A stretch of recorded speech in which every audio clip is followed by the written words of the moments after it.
மகர ராசி என்பர்களுக்கு இந்த வாரம் நல்ல லாபங்கள் கிடைக்கக்கூடிய விசேஷமான வாரமாக அமையப் போகிறது. உங்களுடைய ராசிக்கு லாப ஆதாய ஸ்தானத்தில் நிறைய கிரகங்களுடைய சஞ்சாரம் தொடர்புகள் இந்த வாரத்தில் ஏற்படுகின்றது.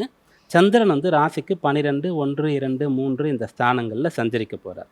அதனால் இந்த வாரத்தில் நிறைய பணம் பண்ணணும், நல்ல முன்னுக்கு வரணும், இப்போ இருக்கிற நிலையை விட இன்னும் பெரிய அளவுக்கு வரணுன்ற எண்ணங்கள்லாம் உங்களுக்கு வர ஆரம்பிச்சிடும்.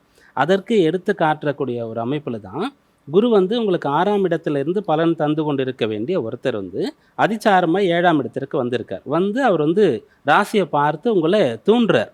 அந்த பணத்தை சம்பாதிக்கிறதுக்கு, படிச்சுட்ருக்கீங்கன்னா இன்னும் நல்லா படிக்கிறதுக்கு, வேலை நல்லா செஞ்சு நல்ல பெயர் எடுத்து ப்ரமோஷன் வாங்குறதுக்கெல்லாம் உங்களை தூண்டுறார். அப்போது அப்படிப்பட்ட எண்ணங்கள் உங்களுக்குள்ளே வந்துடும். அப்படி எண்ணம் முயற்சி செய்யும்போது அந்த முயற்சி நடக்குமா, அது பலன் தருமா அப்படின்னு பார்க்கணுன்னு சொன்னால் ராசியாதிபதியோடைய நிலை. அந்த ராசியாதிபதியாக இருக்கக்கூடிய சனி 3ஆம் பாவத்தில் இருக்கார், வக்ரகதியில் இருந்து கொண்டு இருக்கின்றார். இந்த வாரத்தில் 28ஆம் தேதி அன்றைக்கு அவர் வக்ர நிவர்த்தி அடைய போகின்றார். அதனால் இதனால் வரைக்கும் உங்களுடைய முயற்சி உங்களுக்கு பலன் தரலை, நிறைய தடைகள் இருந்தது, லாபம் நீங்கள் பார்க்கலன்னு சொன்னால் இந்த வாரத்திலிருந்து நல்ல லாபங்களை பார்க்க போகிறீங்க.